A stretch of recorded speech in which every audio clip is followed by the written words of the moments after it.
आदाब नाज़रीन, खबरनामे में आपका इस्तकबाल है। मैं हूं साइमा खान। सबसे पहले नजर डाल लेते हैं हेडलाइंस पर। ग्रुप कैप्टन शुभांशु शुक्ला का खलाई मिशन एक्सियम 4 मुलतवी। लिक्विड ऑक्सीजन के अखराज की वजह से किया गया ये फैसला। नई लॉन्च की तारीख का ऐलान जल्द। वज़ीर ख़ारजा डॉक्टर एस जयशंकर ने यूरोपीय पार्लियामेंट के अरकान से की मुलाकात। दो तरफ़ा ताल्लुकात और आलमी उमूर पर किया तबादला ख्याल।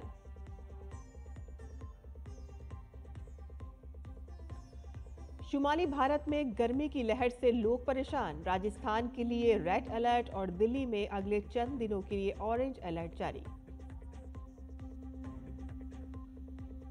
लॉस एंजलिस में एहतजाज जारी। ट्रंप ने मुजाहिरीन को करार दिया गैर मुल्की दुश्मन। फौज भेजने के फैसले का किया दिफा।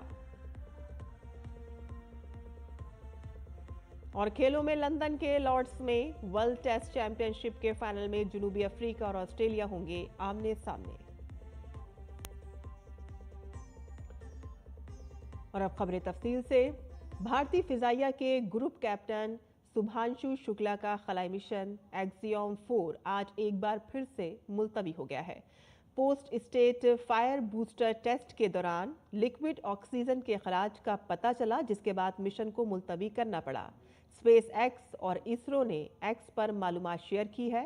स्पेस एक्स का कहना है कि तकनीकी खराबियों को दूर करना होगा। काम मुकम्मल होने के बाद लॉन्च की नई तारीख जारी की जाएगी।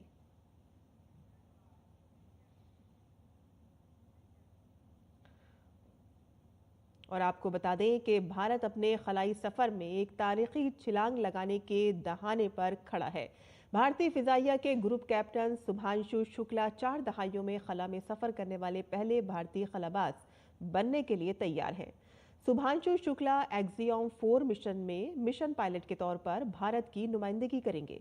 ग्रुप कैप्टन शुक्ला 1984 के बाद खला में जाने वाले दूसरे भारतीय खलाबाज होंगे और उनका काम खलाई हयातियात और लाइफ सपोर्ट सिस्टम्स में जदीद तजुर्बात को और मजबूत करेगा और भारत की सलाहियतों को बढ़ाएगा। उनकी शिरकत भारत के खलाई प्रोग्राम में वसी तब्दीली की अक्कासी है, जिसका मकसद अब न सिर्फ तहकीक करना है बल्कि खला के मैदान में रहनुमाई भी करना है। इसरो के इंसानी खलाई परवाज प्रोग्राम के तहत शुभांशु शुक्ला का रोल न सिर्फ राकेश शर्मा के 1984 के मिशन को ताज़ा करेगा बल्कि भारत के अज़ाइम में एक नए बाब का आगाज भी करेगा। एक्सियम 4 खलाई मिशन में भारत, पोलैंड और हंगरी के अरकान शामिल हैं। तीनों ममालिक के लिए ये पहला खलाई स्टेशन मिशन होगा और तमाम ममालिक 40 साल से ज़ायद अरसे में पहली बार हुकूमत के ज़ेर एहतमाम इंसानी खलाई मिशन भेज रहे हैं, जो पहली बार बैनुल अक़वामी खलाई स्टेशन पर मिशन को अंजाम देगा। आगे बढ़ते हैं, जहां ऑपरेशन सिंदूर के बाद पाकिस्तान की सरपरस्ती में होने वाली दहशतगर्दी के खिलाफ भारत के सख्त मौक़िफ़ से दुनिया को वाकिफ कराने के लिए भेजे गए कुल जमाती वफूद से वज़ीर आज़म नरेंद्र मोदी ने मंगल को मुलाकात की। वफूद ने इस दौरान वज़ीर आज़म मोदी के साथ अपने तजुर्बात का तबादला किया। मरकज़ी हुकूमत पहले ही उनके काम की तारीफ कर चुकी है। इन 7 वफूद में 50 से ज़ायद मौजूदा अरकान पार्लियामेंट शामिल थे और इसके साथ साबिक अरकान पार्लियामेंट और साबिक सिफारतकारों को भी इसका रुकन बनाया गया। इन वफूद ने 33 ममालिक के दारुल हुकूमतों और यूरोपीय यूनियन का दौरा किया। 4 वफूद की क़यादत हुक्मरान इत्तेहाद के अरकान पार्लियामेंट कर रहे थे, जिनमें 2 बीजेपी, 1 जेडीयू और 1 शिवसेना का था, जबकि 3 की क़यादत अपोजिशन के अरकान पार्लियामेंट कर रहे थे, जिनमें कांग्रेस, डीएमके और एनसीपी के अरकान पार्लियामेंट शामिल थे। बीजेपी के मेंबरान पार्लियामेंट रविशंकर प्रसाद और विजेंद्र पांडा, कांग्रेस के शशि थरूर, जेडीयू के संजय झा, शिवसेना के श्रीकांत शिंदे, डीएमके की कनिमोजी और एनसीपी की सुप्रिया सूले ने इन वफूद की क़यादत की। पीएम नरेंद्र मोदी ने सोशल मीडिया प्लेटफॉर्म एक्स पर लिखा कि मुख्तलिफ ममालिक में भारत की नुमाइंदगी करने वाले मुख्तलिफ वफूद के अरकान से मुलाकात की और अमन के तई भारत की वाबस्तगी और दहशतगर्दी के आलमी मसाइल को ख़त्म करने की ज़रूरत पर तफसील से तबादला ख्याल किया। हमें फ़ख्र है कि उन्होंने मौसर तरीके से बैनुल अक़वामी फोरम्स पर भारत की आवाज़ को बुलंद किया।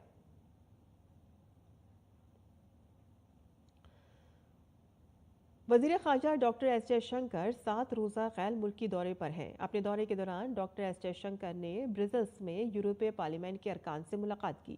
सोशल मीडिया प्लेटफॉर्म एक्स पर उन्होंने लिखा कि यूरोपीय पार्लियामेंट के अरकान से बातचीत करके बहुत खुशी हुई।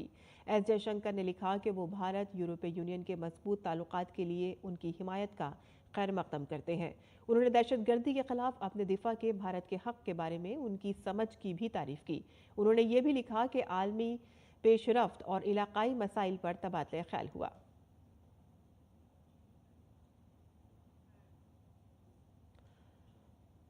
और इस दौरान वजीर ख़ारजा डॉक्टर एस जयशंकर ने बेल्जियम में यूरोपीय यूनियन बराए खारजी उमूर और सलामती की पॉलिसी के आला नुमाइंदे का इजलास के साथ मुश्तरका प्रेस कॉन्फ्रेंस की। वज़ीर ख़ारजा ने कहा कि दहशतगर्दी की तमाम शक्लों और इससे इजहार के खिलाफ ज़ीरो टॉलरेंस होना चाहिए।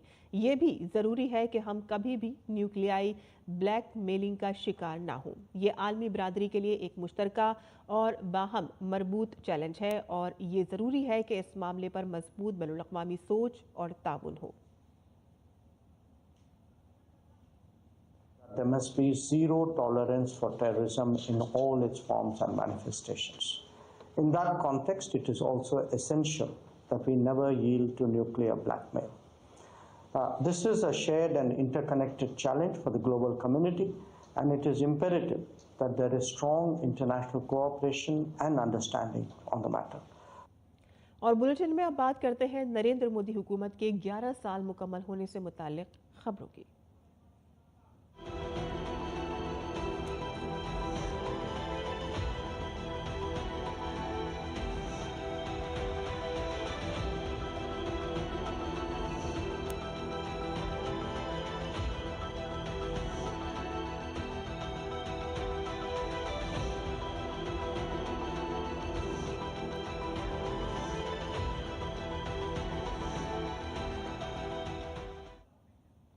गुज़िश्ता 11 सालों में वज़ीर-ए-आज़म नरेंद्र मोदी की क़यादत में मुल्क में कनेक्टिविटी इंफ्रास्ट्रक्चर के मैदान में बेमिसाल काम हुआ है। चाहे वो रेल राब्ता हो, सड़कों का जाल हो, हवाई राब्ता हो या आबी गुजरगाहों के रास्ते, तिजारत हो, आज पूरी दुनिया में भारत की ताकत का कायल है। देखिए हमारी ये खुसूसी रिपोर्ट। –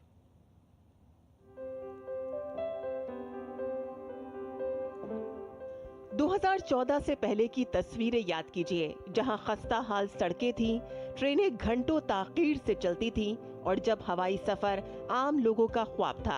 आज वही भारत 11 साल बाद पटरियों पर तेजी से दौड़ रहा है। सड़कों का जाल मुल्क की लाइफलाइन बन चुका है। चप्पल पहने लोग हवाई जहाजों में सफर कर रहे हैं, जबकि आबी गुजरगाहें मुल्क की मईशत को नई रफ्तार दे रही हैं। मुकम्मल तौर पर स्वदेशी वंदे भारत एक्सप्रेस ट्रेन, मुल्क का पहला vertical lift Pamban bridge, dedicated front corridor, 5 star railway station, दुनिया का सबसे ऊंचा आर्च ब्रिज चिनाब, मुल्क का पहला केबल रेल पुल अंजी, या फिर शुमाल मशरिक की तमाम रियासतों तक पहुंचने वाली भारतीय रेलवे, ये सभी नई तरक्की की दास्तां रकम कर रही हैं। जम्मू और कश्मीर की रेल कनेक्टिविटी दोनों क्षेत्रों के कारोबारियों के लिए नए अवसर बनाएगी। इससे यहां की इंडस्ट्री को गति मिलेगी। अब कश्मीर के सेब कम लागत में देश के बड़े बाजारों तक पहुंच पाएंगे और समय पर पहुंच पाएंगे। चिनाब का ब्रिज एक बहुत बड़ा टेक्निकल मार्वल है। इसको बनाने में कई तरह की चैलेंजेस थे, उन चैलेंजेस को फेस करके बनाया गया। आप इसके टेक्निकल पैरामीटर्स को अगर देखें तो इस ब्रिज का डिज़ाइन 260 किलोमीटर प्रति घंटा विंड स्पीड और जो जोन 5 सिस्मिक जोन के हिसाब से उसका डिजाइन है। USBRL के पूरा हो जाने से न सिर्फ पूरे जम्मू कश्मीर की तस्वीर बदलेगी, बल्कि यहाँ के लोगों की तकदीर भी बदलेगी। इस प्रोजेक्ट से न सिर्फ यहाँ पर सामाजिक आर्थिक गतिशीलता को बढ़ावा मिलेगा, बल्कि क्षेत्रीय गतिशीलता को भी, यहाँ पर रोजगार सृजन को भी काफी बढ़ावा मिलेगा। कहा जाता है कि जहां सड़क जाती है वहां तरक्की आती है। अगर हम 2014 से पहले और 11 साल बाद यानी कि 2025 का मवाजना करें तो 2014 में सिर्फ 91,000 किलोमीटर कौमी शाहराहें थीं, जबकि 2025 तक ये तादाद बढ़कर 1.46 लाख किलोमीटर से ज्यादा हो चुकी है। एक वक्त था कि जब हवाई अड्डे आम लोगों के लिए एक ख्वाब था। 2014 में मुल्क में सिर्फ 74 हवाई अड्डे थे, जो 2025 तक बढ़कर 150 से ज्यादा हो गए हैं। जबकि 2014 के बाद मोदी हुकूमत ने आबी गुजरगाहों को भारत की तरक्की का धार बना दिया। अब न सिर्फ बहरी जहाज भारत की बंदरगाहों पर लंगर अंदाज होते हैं, बल्कि मुस्तकबिल की तरक्की के गवाह भी हैं। Bureau report, DD news Urdu खबरें।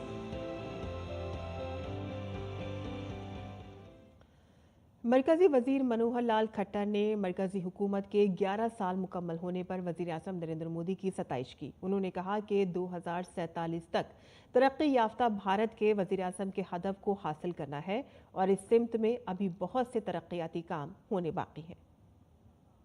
मोदी जी ने जो हमारे सामने एक विषय रखा है, बाय 2047 देश को विकसित भारत इस नाते से और हम देखना चाहते हैं। तो ये यात्रा लगातार सुखद बढ़ रही है और आने वाले 22 वर्षों में जितना काम हमने 11 वर्ष किया है उससे कई गुना मल्टीफोल्ड काम और भी करना है। मरकज में मोदी हुकूमत के 2014 से अब तक 11 साल मुकम्मल हो चुके हैं। इस पूरे दौर में हुकूमत ने जिस तरह से काम किया है उसकी हर तरफ तारीफ हो रही है और इसकी कई मिसालें मौजूद हैं कि किस तरह से हुकूमत ने मुल्क को हर मैदान में आगे बढ़ाया है। इस दौरान बहुत सी ऐसी कामयाबियां भी हासिल हुई हैं जिनकी हर तरफ सताइश हो रही है। भारत सरकार सुशासन के 11 वर्षों की इस प्रेरणादायक यात्रा पर हार्दिक बधाई। हमें गर्व है कि हम सब इस दौर के साक्षी हैं जब digital India, skill India, NEP 2020, startup India जैसी प्रभावी नीतियां मिलकर एक नया भारत का निर्माण कर रही हैं। एक ऐसा भारत जो आत्मनिर्भर है, डिजिटल शक्ति से संपन्न है और विश्व पटल पर अपनी पहचान बना रहा है। जब परंपरा की जड़ें मजबूत हो और सोच में नवाचार हो तो देश सिर्फ आगे नहीं बढ़ता बल्कि प्रगति के नए युग की शुरुआत करता है। तो ये थी नरेंद्र मोदी के 11 साल मुकम्मल होने से मुतालिक खबरें।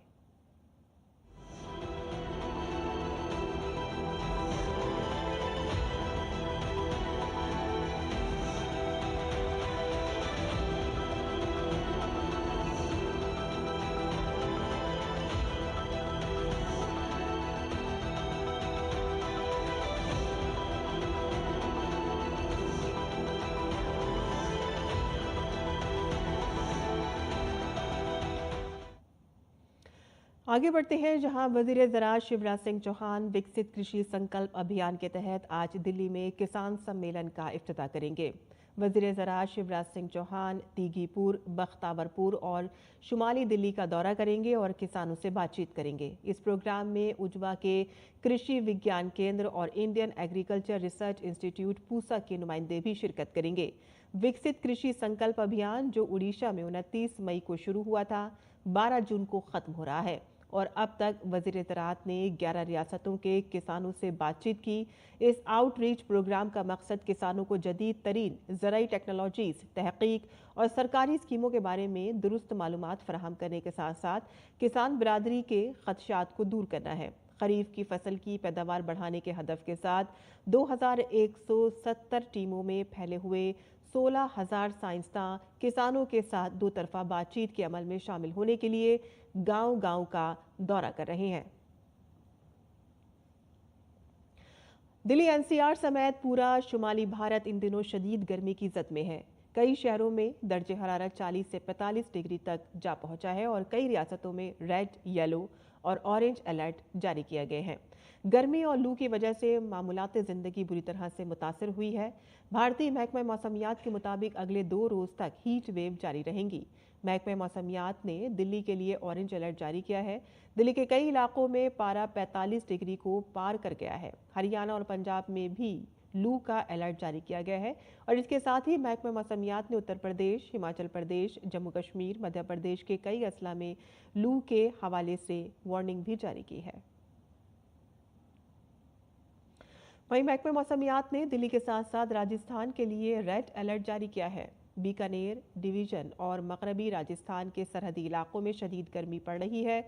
गंगानगर में लगातार 2 दिनों से ज़्यादा दर्जे हरारत 47 डिग्री से ऊपर रिकॉर्ड किया गया है।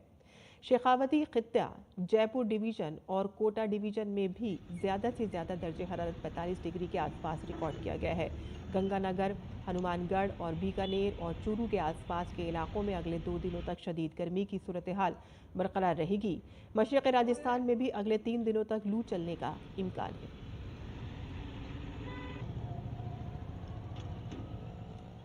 और मुल्क की कई रियासतों में लोग शदीद गर्मी से परेशान हैं, लेकिन आने वाले दिनों में कुछ रियासतों में थोड़ी राहत की तवक्को है। महकमे मौसमियात के मुताबिक प्री मानसून और उत्तर प्रदेश में दस्तक दे सकता है। मानसून की पहली बारिश मशरिक़ी उत्तर प्रदेश में हो सकती है और इसके बाद मानसून मगरिब की तरफ बढ़ेगा और इसके साथ ही बिहार में भी मौसम बदलने वाला है। और इसके अलावा महकमे मौसमियात ने विदर्भ, छत्तीसगढ़, मराठवाड़ा, बस्ती महाराष्ट्र, कर्नाटक, तेलंगाना, आंध्र प्रदेश, केरला और तमिलनाडु के साथ साथ शुमाल मशरिक़ में भी मूसलाधार बारिश की पेशगोई की है और इनमें से कई रियासतों में तेज़ हवाओं का भी असर रहेगा।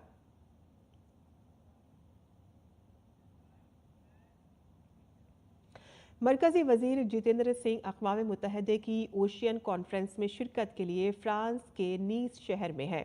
उन्होंने कहा कि पीएम मोदी की क़यादत में मैं पायदार तरक्की के हदफ SDG 14 के तई भारत की गैर मुतज़लज़ल अज़्म को बताना चाहता हूँ। भारत ने अक़वाम मुत्तहिदा की दूसरी कॉन्फ्रेंस के बाद से अहम पेशरफ्त की है, जिसका ताल्लुक इस साल की कॉन्फ्रेंस की थीम समुद्र के तहफ़्फ़ुज़ और पायदार इस्तेमाल के लिए इक़दाम को तेज़ करना और तमाम इदारों को मुत्तहद करने से भी है। Under the leadership of Prime Minister Narendra Modi, I am pleased to reaffirm India's unwavering commitment to the Sustainable Development Goal SDG 14. Since the second United Nations Ocean Conference, India has made significant progress, which is also relevant to the theme of this year's conference, that is accelerating action and mobilizing all actors to conserve and sustainably use the ocean. उन्होंने ये भी कहा कि हमारे लिए दूसरी पार्टियों, दीगर वफूद के साथ इश्तराक करने का एक मौका है कि भारत पहले ही कौमी दायरा इख्तियार से बाहर हयातियाती तनव्वु पर दस्तखत कर चुका है और सर्टिफिकेशन का अमल जारी है, जिसका मतलब है कि भारत ने पहले ही समुंदरों के तहफ़्फ़ुज़, हयातियाती तनव्वु और समुद्री माहौल बरकरार रखने के लिए आगे बढ़ने का अहद कर चुका है। I think this was also an opportunity for us to share with the other parties, with the other delegates, that India has already signed the BBNJ, which is Beyond Biodiversity Beyond National Jurisdiction Agreement. And the process of ratification is going on, which means that India has already committed itself also in writing to the cause of conserving the oceans, to the cause of maintaining the biodiversity and to the cause of health of the marine environment. और गैर मुल्की खबरों में America के शहर Los Angeles में हालात बेहतर होने के बजाय मज़ीद ख़राब होते जा रहे हैं। ट्रंप इंतज़ामिया के इमिग्रेशन कवानीन के सख्त निफाज के ख़िलाफ़ लोग मुतहर्रिक और पुरतशद्दुद मुज़ाहरे कर रहे हैं। इन मुज़ाहिरीन से निमटने के लिए सदर डोनाल्ड ट्रंप के हुक्म पर लॉस एंजलिस में 700 मैरिन्स को तैनात किया गया है। ट्रंप इंतज़ामिया ने 2000 नेशनल गार्ड्स भी भेजे हैं और इस तरह यहाँ नेशनल गार्ड्स की तादाद 4000 हो गई है। दरअसल ट्रंप ने लॉस एंजलिस में फ़ौजियों की तैनाती के अपने फैसले का दिफा किया। कैलिफोर्निया में उन्होंने फ़ौजियों से कहा है कि लॉस एंजलिस में होने वाला एहतजाज कौमी सलामती के लिए ख़तरा है। उन्होंने कहा कि आप कैलिफोर्निया में जो कुछ देख रहे हैं वो अमन और कौमी खुद मुख्तारी पर मुकम्मल हमला है जो गैर मुल्की परचम उठाए हुए फसादियों ने किया है। डोनाल्ड ट्रंप ने कहा कि विफाक़ी इमलाक और एहलकारों के तहफ़्फ़ुज़ के लिए फ़ौजी तैनाती की ज़रूरत है। दूसरी जानिब कैलिफोर्निया की डेमोक्रेटिक क़यादत वाली हुकूमत ने कहा कि यह कदम ताकत का गलत इस्तेमाल और गैर ज़रूरी इश्तियाल अंगेज़ी है। In the span of a few decades, Los Angeles has gone from being one of the cleanest, safest, and most beautiful cities on earth to being a trash heap with entire neighborhoods under the control of transnational gangs and criminal networks. It's horrible what's happened so quickly. As the entire world can now see, uncontrolled migration leads to chaos, dysfunction, and disorder. And you know what? They have it in Europe too. It's happening in many of the countries of Europe. They don't like it when I say it, but I'll say it loudly and clearly. They better do something before it's too late. Very simply, we will liberate Los Angeles and make it free, clean, and safe again. It's happening very quickly. और नाज़रीन, पेश है दिल्ली से शाया होने वाले उर्दू अखबारात का मुख्तसर जायजा।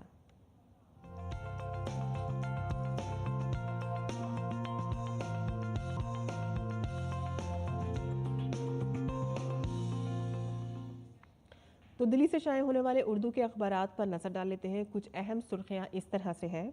जहां अक़वाम मुत्तहिदा की आबादी एजेंसी की रिपोर्ट में ये इंकशाफ हुआ है कि भारत में अब आबादी का ज़वाल शुरू हो गया है, क्योंकि यहाँ बच्चों की शरह पैदाइश मतलूबा 2% से औसत से कम हो गई है और ये शरह भारत में 1.9% रह गई है, जिसकी वजह से आबादी में अब इजाफा नहीं होगा बल्कि शरह कम होती चली जाएगी। आगे बढ़ते हैं। दिल्ली की ही एक और ख़बर है। यहाँ पर दिल्ली हुकूमत ने दिल्ली एजुकेशन ऑर्डिनेंस को मंजूरी दी है, जिससे प्राइवेट स्कूलों की मनमानी फ़ीस वसूली बंद होगी और वालिदैन को एक बड़ी राहत मिलेगी। आगे बढ़ते हैं। जहां दिल्ली हाई कोर्ट में दिल्ली में ही ओखला बटला हाउस के मुरादी रोड के डेमोलिशन के नोटिस पर समाअत आज होने जा रही है और मकीनों को उबूरी राहत मिलने का आखिरी मौका है। नोटिस की मियाद आज ख़त्म हो रही है और मुतासरीन समेत मुल्क भर की नज़रें आज कोर्ट पर टिकी हुई हैं। और इसी हवाले से इसमें एक और भी खबर शाया हुई है कि इन्हिदामी नोटिस से मुतासरा शख्स की मौत हुई है। दरअसल जब से ये डेमोलिशन का नोटिस वहाँ पर लगा था तो काफ़ी जो वहाँ के मकीन लोग हैं, जो रिहाइश में रहते हैं, वो काफ़ी उदास थे और उन्हीं में से एक शख्स की इसी दौरान दिल का दौरा पड़ने से मौत हो गई। आगे बढ़ते हैं। कुछ जिस तरह से शुमाली भारत में गर्मी की शिद्दत जारी है, उसी हवाले से ये खबर शाया हुई है। शुमाली हिंदुस्तान में शदीद गर्मी, आवाम फिर से बारिश का इंतज़ार कर रहे हैं। दिल्ली NCR में भी गर्मी से हालात ख़राब हैं और कुछ शहरों में तो पारा 47 डिग्री तक पहुँच गया है। बैनुल अक़वामी ख़बरें भी हमने यहाँ पर ली हैं, जहाँ पर आपको बता दें कि ऑस्ट्रेलिया के एक स्कूल में फायरिंग हुई है, जिसके नतीजे में 10 लोग हलाक हो गए हैं और 8 जो हैं वो ज़ख्मी हुए हैं। और बैनुल अक़वामी सफ़े से ही हमने यहाँ पर ली है, जहाँ बरतानिया में अमेरिका और चीन के दरमियान लंदन में तिजारती मुज़ाकरात हुए हैं और अमेरिका और चीन के आला हुक्काम ने लंदन में मुलाकात की है ताकि बढ़ती हुई तिजारती कशीदगी को कम किया जा सके। और इन मुज़ाकरात का मकसद ऐसी तिजारती जंग को रोकना है जो आलमी सप्लाई चेन को शदीद मुतासिर कर सकती है। तो ये थी अखबारात की सुर्खियाँ जो हमने आपके लिए चुनी थी। और आगे बढ़ते हैं और बात करते हैं खेल की खबरों की। वर्ल्ड टेस्ट चैंपियनशिप 2025 का फाइनल आज से 15 जून तक ऑस्ट्रेलिया और जनूबी अफ्रीका के दरमियान खेला जाएगा। मैच आज लंदन के लॉर्ड्स क्रिकेट स्टेडियम में शुरू होगा। दोपहर 2:30 बजे टॉस होगा और मैच 3 बजे शुरू होगा। दोनों ही टीमें 2023-25 के दरमियान वर्ल्ड टेस्ट चैंपियनशिप साइकिल के पॉइंट्स टेबल में टॉप की 2 टीमें थीं। और बात करें हॉकी की, तो हॉकी इंडिया ने आइंदा 4 ममालिक के टूर्नामेंट के लिए भारतीय जूनियर मर्दों की हॉकी टीम का ऐलान कर दिया है। ये टूर्नामेंट 21 से 25 जून तक बर्लिन, जर्मनी में मुनक़िद होगा। ये बावक़ार टूर्नामेंट 4 मजबूत टीमों इंडिया, स्पेन, ऑस्ट्रेलिया और मेज़बान जर्मनी के दरमियान खेला जाएगा। मुकाबले के फॉर्मेट के मुताबिक हर टीम वाहिद राउंड रॉबिन पूल मरहले में एक दूसरे के खिलाफ खेलेगी और इसके बाद टॉप 2 टीमें फाइनल में खेलेंगी, जबकि तीसरे और चौथे पोजीशन के लिए टीमें ग्रुप मैच खेलेंगी। यह tournament FIH junior men's hockey world cup 2025 के लिए भारतीय जूनियर टीम की तैयारी का एक अहम हिस्सा होगा, जो इस साल के आखिर में 28 नवंबर से 10 दिसंबर तक चेन्नई और मदुरई में मुनक़िद होगा। भारतीय टीम की कमान अरिजीत सिंह के हाथों में होगी। डिफेंडर आमिर अली को नायब कप्तान मुकर्रर किया गया है। और अब जान लेते हैं मुल्क भर के मौसम का हाल।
और इसी के साथ ही हमारा खबरनामा यहीं ख़त्म होता है। हमारी पूरी टीम को इजाज़त दें। आदाब।